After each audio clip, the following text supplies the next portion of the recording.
สบายดีสวัสดีพ่อแม่พี่น้องกาสักทายสบายดี FC เบอร์สุฟูสุขคนเด้อยินดีต้อนรับเข้าสู่ซ่องน้องตายสาวดาวคือเก่าเด้อพี่ดอกป้าพี่ดอกวันนี้ก็คือแบบ ชีว่าจะได้ดีปะแบบน้องตายหูซึกแบบหูซึกแบบดีใจเนาะพี่ดอกดีใจแบบได้หูบ่ดีใจก็คือมีมีอันนั้นเนาะต้องขอโทษน้ำเสียงเพลงน้ำเด้อพี่น้องเสียงเพลงเพราะว่าบ้านข้างๆเนาะบ้านข้างๆเพิ่นเฮ็ดเทื่อนบุญพี่น้องเพิ่นก็ได้ร้องเพลงสร้างสรรค์จักเล็กจักน้อยเนาะก็คือมื้อนี้น้องตายแบบรู้สึกดีใจเนาะพี่น้อง ดีใจที่แบบว่ามีคนฮักเนาะมีคนฮักคนแพงในโตน้องตายนะพี่น้องก็คือเพิ่นโทรมาเนาะ โทรมาพี่น้องแบบกำลังโทรมามือทับอิฐเนาะป้าพี่น้องโทรมามือทับอิฐสิโอนเงินมาให้ก็คือสิโอนเงินมาให้1,000,000 บาทป้าพี่น้องแบบน้องตายรู้สึกแบบตื่นเต้นแล้วก็ดีใจเนาะอย่าเผาลามาแล้วพี่น้องฟังคลิปนี้ให้จบก่อนเนาะเพิ่นสิโอนเงินมาให้1,000,000 บาทเนาะก็คือ1,000,000 บาทหันค่ายังหูบ่พี่น้องแบบค่าสินสอดเนาะ ป้าพี่น้องแบบน้องตายบ่เคยเห็นเงิน1,000,000 บาทจักเถื่อเนาะก็รู้สึกแบบตื่นเต้นแล้วก็ดีใจเนาะแบบแบบเพิ่นหันโทรมาเนาะว่าน้องตายมีแฟนนะบ่จังซั่นจังซี่เนาะน้องตายก็ตอบเพิ่นไปว่าน้องตายบ่ทันมีแฟนเนาะบ่ทันพร้อมว่าซั่นซะพี่น้องน้องตายบ่ทันพร้อมแบบอยากมีแฟนเนาะและเพิ่นมาน้องตายพร้อมสิมาอยู่น้ำอ้ายบ่เนาะก็คือให้น้องตายนี่ถามแม่เนาะให้ถามแม่ว่าค่าสินสอดนั่นเท่าไหร่พี่น้อง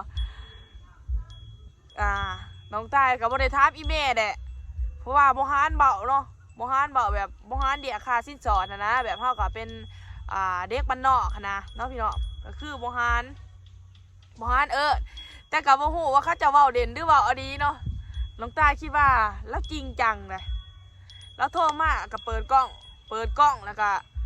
วิดีโอคอลเนี่ยเนาะพี่น้องเห็นหน้าเห็นตากะแม่นหูบเล่าเป็นคนที่เราเบาเนาะ เราก็เอาเงินเนาะพี่น้องเอาเงินมาโซ่แต่น้องจ่ายบ่ได้ตื่นเต้นน้ำเงินได้พี่น้องน้องจ่ายตื่นเต้นที่ว่าตื่นเต้นที่ว่าเราบอกว่าน้องจ่ายเนาะ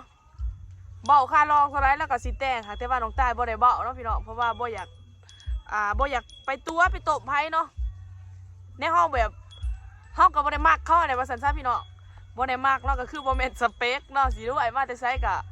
บ่มักเนาะก็ขอบใจขอบคุณเนาะที่ว่าฮักแพงหรือว่าติดตามน้องตายแต่ว่าถ้าน้องตายเว้าผิดก็ขอโทษขออภัยนำเด้อเพราะว่าน้องตายบ่สามารถรับเงินเนาะที่แบบว่ามันหลายแล้วก็เป็นการที่แบบว่าเป็นค่าสินสอดนะเนาะน้องตายก็ได้แบบว่าคิดว่าเฮาแบบเฮาบ่ได้จริงจังเฮาบ่ได้มักเขาก็ได้บ่ได้รับเนาะพี่น้องแล้วก็บ่ได้เคยเอาเงินเล่าเนาะที่ว่าเราโทรมาแล้วก็นั่งโทรมามื้อนี้พี่น้องว่าสิโอนเงินให้ก่อน100,000 บาทเนาะให้น้องตายส่งบัญชีไปแต่น้องตายบ่ส่งพี่น้องเป็นหยังคือบ่ส่งค่ะเพราะว่าเงินหลายปานนั้นเป็นหยังคือบ่เอาน้องตายบ่เอาเนาะพี่น้องเพราะว่ามันเป็นเงินที่แบบว่าเขาเจ้าหามารวยความยากลำบากก็บ่ฮู้ว่าเขาสิหาแบบยากหรือลำบากเขาก็น้องตายก็บ่รับเนาะถ้าน้องตายรับน้องตายสิบ่สบายใจได้พี่น้องเป็นหยังคือสิบ่สบายใจเนาะน้องตายบ่ได้มัก ว่าซั่นซะเนาะแต่เพิ่นก็อายุก็หลายเติบอายุบ่เกี่ยวหรอกพี่น้องแต่ว่าการเบาการหยังนี่น้องตายบ่มักบ่แม่นสเปคเนาะก็คือเบาแบบได้ปะ น้องตายก็บ่จักสิเว้าแต่ก็รู้สึกแบบตื่นเต้นแต่ก็ดีใจเนาะพี่น้องที่ว่าเงินตั้งว่า1,000,000 บาทเนาะ1,000,000 บาทป้าตั้งแต่เกิดมาบ่เคยเลยสัมผัสแต่ก็บ่เคยเห็นเนาะแบบซ้ำอันละหมื่นนี่30,000นี่คือถือว่าร้ายสุดแต่ได้พี่น้องอันนี้เป็น100,000 บาทเป็นล้านโอ้เนาะ5 เบิดปีก็บ่ได้หรอก 5 เบิดปีก็บ่ได้เนาะพี่น้องแต่ว่าเพิ่นก็สิมาแต่งหั้นนะน้องชายบ่เอาเนาะ แบบค้นลุกเลยพี่น้องเพราะว่าสิสร้างบ้านสร้างหยังให้จนแล้ว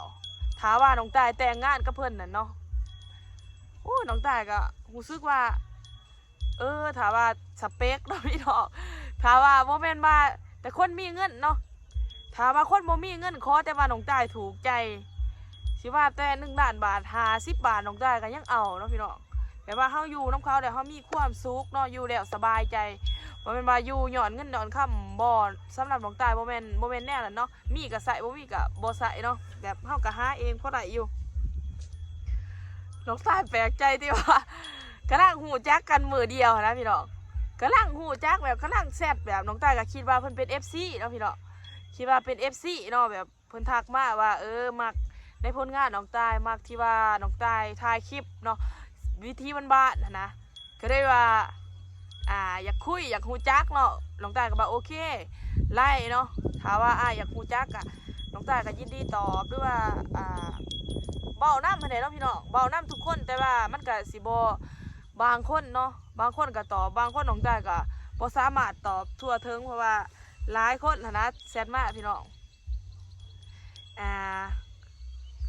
คือเนาะเพิ่นโทรมาเบาหลายอย่างเบาเรื่องแบบเรื่องอดีตอะไรเนาะน้องตายก็ฮับพังแต่ก็คือว่าเรา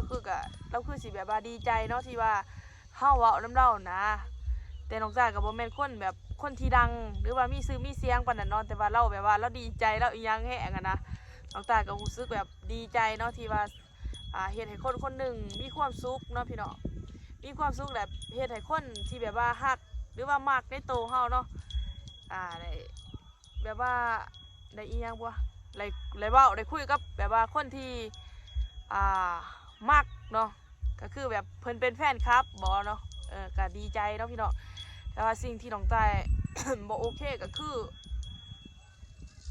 แบบว่าอยากเอาแต่เรื่องเงินนะพี่น้องเอาแต่เงินมาแบบว่ามาอันนั้นมาซื้อเนาะคิดว่าเอามาซื้อบ่หรือว่าจะได้แต่ว่าใครแน่แต่ว่าน้องตายบ่ฮับเนาะบ่ฮับแล้วก็ยังโทรมาอยู่เด้บ่ฮู้ว่าเราสิเบิ่งคลิปบ่หรือว่าจังได๋เราสิเบิ่งคลิปบ่ถ้าว่าเราเบิ่งคลิปก็ต้องขอบใจขอบคุณที่ว่าฮักแพงในโตน้องตายเด้อแต่ว่าน้องตายบ่สามารถฮับอดีเนาะฮับไหลอดีเพราะว่ามันเป็นเงินที่แบบว่าจำนวนที่ได้เด้ถามว่าน้องตายกับบ่ท่านมั่นใจเนาะพี่น้องบ่ท่านมั่นใจยังคือแบบว่าแล้วว่าให้น้องตายหันรับเงินจำนวนนี้แหละให้เฮ็ดให้มันถูกต้องตามกฎหมายแต่ค่ารถค่าหยังเราก็สิจ่ายเนาะเราก็สิโอนเงินมาให้ก่อนเพื่อว่าให้น้องตายนี่เชื่อใจเนาะแต่น้องตายบ่รับพี่น้องบ่รับเนาะ100,000 บาทก็ปฏิเสธแต่ว่าถามว่าเพิ่นให้ด้วยเสน่หาเนาะพี่น้องน้องตายก็คือสิรับไหลอยู่แต่ว่าอันนี้ก็เสน่หาหรือว่าจะได้แต่ว่าเพิ่นอยากเอาเฮาไปเป็นคู่ครองไปเป็นคู่ชีวิตนะพี่น้องเฮาก็บ่ทันได้พร้อมเนาะว่าซั่นซะยังอยากแบบว่าอยู่น้ำพ่อน้ำแม่หรือว่า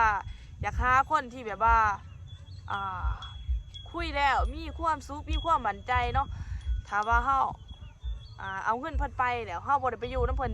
มันก็สิเป็นการตัวตมกันมีบามีเบนต่อกันอีกเนาะน้องตายก็คือว่าอ่อนแหละพี่น้องบ่ฮับสิได้ก็ปานใดก็บ่ฮับเนาะถ้าว่าไล่มาย้อนแบบว่าความบ่ซื่อสัตย์หรือว่าความอันนี้เนาะถ้าเพิ่นให้ด้วยความเต็มใจนี่ฮับอยู่เนาะแต่ว่ามันอันนี้มันมีขอแม่นะพี่น้องมันก็เป็นเงินจำนวนหลายอีกแน่เนาะตอนนี้ก็เป็นบรรยากาศยามค่ำพี่น้องน้องตายก็นั่งอยู่ตรงหน้าเนาะพี่น้องตื่นเต้นกันนะได้แบบว่าก็ตื่นเต้นแล้วเนาะไฟสิเคยเห็นกันนั่นเป็น1,000,000 บาทพุ่นเฮ้ย1,000,000 บาทเป็น100,000 บาทบ่เคยเห็นแล้วเพิ่นว่าถามว่าอันนี้น้องสิโอนไปให้น้องตายก่อน100,000 บาทแล้วเราก็เอาเงินมาอยู่ได้พี่น้องเงินในตู้เซฟโอ้โหบอกเลยว่าพี่เนาะเป็นกองซ้ำพี่เนาะน้องตายก็เห็นแต่ว่าน้องตายก็บ่ได้รู้สึกแบบไรเนาะเพราะว่าเฮาบ่ได้คิดว่าสิเอาเขามาเป็นคู่ชีวิตแต่นะก็ได้บ่อยากไป3 บาท 3 กรัมต่อกรัมต่อกันเนาะพี่น้องนี่ตอนนี้น้องตายก็อยู่ทงหน้าเด้อพี่น้องก็มีแต่ว่าขอบใจขอบคุณเนาะทุกคนที่เขามารับส้มรับฟังเนาะตอนนี้เดี๋ยวน้องตายสิพาไปเบิ่งบรรยากาศย่ามบ่แดงพี่น้องนี่ทั้งนั้นน้องตายเป็นจะได้พี่น้องงวดนี่ถือกินได้อยู่เนาะ วันที่1ก็ถือกินได้อยู่หวยนี่เนาะน้องตายนี่ก็ถือไปหลายเติบเนาะพี่น้อง บ่ได้ถือหวยได้ถือแม่กินเนาะบ่เป็นหยังพี่น้องถือว่าซอยรัฐบาลเนาะ พี่น้องไว้เบิ่งกันเด้อเนาะบรรยากาศโอ้ค่ำเลยพี่น้องนี่เนาะเสียงเพลงก็สิอันนี้แน่เพราะว่าเขาจะเฮ็ดบุญเนาะพี่น้องก็คือสิบ่ผิดดอกเนาะปะน้องตายสิพาขึ้นไปเที่ยงก่อนน้องตายลงมาถ่ายคลิปนี่กับมือได้พี่น้องกระดังมาแต่ขายหวยเนาะเฮ็ดร้ายอาชีพพี่น้องพอได้ใส่ได้จ่ายได้ครอบครัวนี่แหละก็บ่ได้มีอันนั้นหาเงินก็พอได้ได้ใส่แต่มันบ่มีเงินเก็บพี่น้องเอ้ยนี่เนาะพี่ตาบาพอกันใหม่คลิปหน้าสำหรับคลิปนี้ก็สิขอจบเพียงสำนี้เด้อฝากกดไลค์กดแชร์กดติดตามเพื่อเป็นกำลังใจให้น้องตาเด้อบ๊ายบาย